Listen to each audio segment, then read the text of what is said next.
હંગામાનો એક વિડીયો પણ સામે આવ્યો છે। હંગામાના કારણે જ વડાપ્રધાન મોદીનું સંબોધન ટળી ગયું હતું। વિડીયો કેન્દ્રીય પ્રધાન કિરણ રિજિજુએ જાહેર કર્યો છે।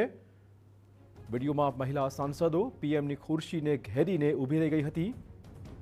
તો જોઈ શકાય છે કેવી રીતે તેમણે આ વિરોધ કર્યો હતો। બેનર સાથેનો આ વિરોધ હતો।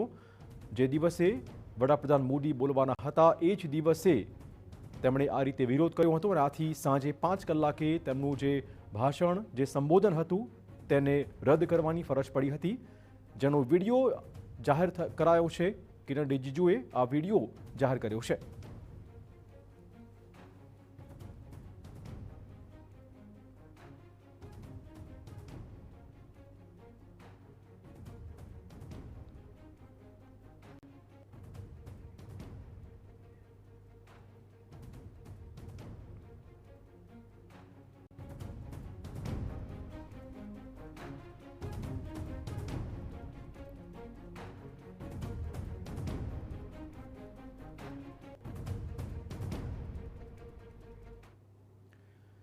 અને હવે સમાચાર સુરતથી લાલગેટ